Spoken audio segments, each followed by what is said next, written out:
We speak of the Civil Rights Act of 1866 that was codified into the United States Constitution by the 14th Amendment passage. But it doesn't get as much attention as it ought to.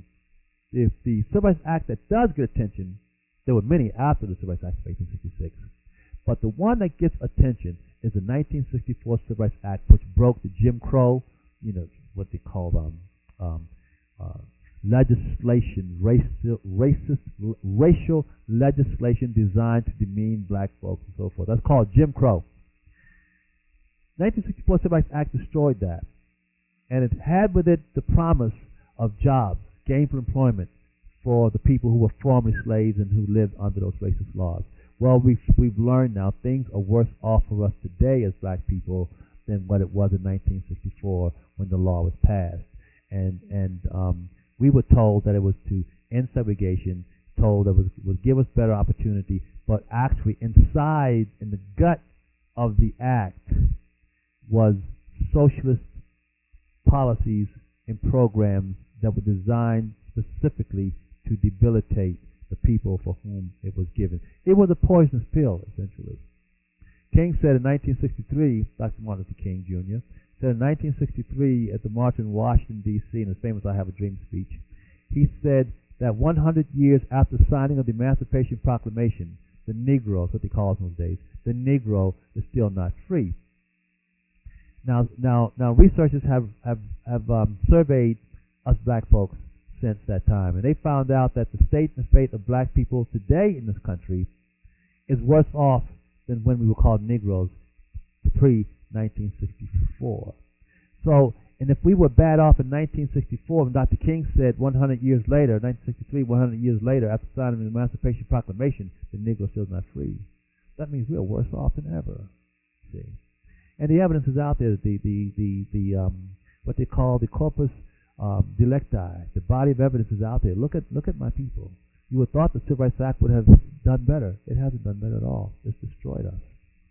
So, don't be fooled into thinking that, well, the Civil Rights Act was passed and therefore things are better for black people. No, things are worse for us now because of that. And because our African American leaders at the time, the Negro leaders at the time, King included, either they didn't understand what they were reading or they didn't even read it.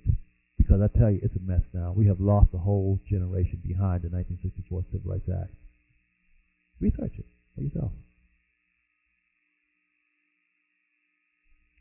Yeah, well, let me add to that. People want to say we black folks are lazy. Just want to be on welfare. Well, that's not true. We worked hard in this country. We worked hard, and we've always want for free, for nothing. We've always, after freedom, wanted to work in this country. But was always denied that equal work opportunity. And then when we demanded it, and through the 1964 Civil Rights Act, thought that we had gotten it, but instead we got welfare, that's what destroyed us. They gave us welfare, we got hooked on it, and once we were hooked on it, it was taken away, and now we've fallen. Those who steal on it are like, that's become a whole lifestyle. And that leads to crime, to prison, homelessness. It's all by design. The Democrats did that, and Republicans still didn't let it happen. Only Barry Goldwater understood what's happened. He tried to stop it, but they called him a racist. It's the same today. A guy like me who stands up now and speaks out the truth, I'm called a racist by Mexicans or Hispanics and white people. Call me a racist. And black folks call me a sellout for speaking the truth like this. Well, you know what?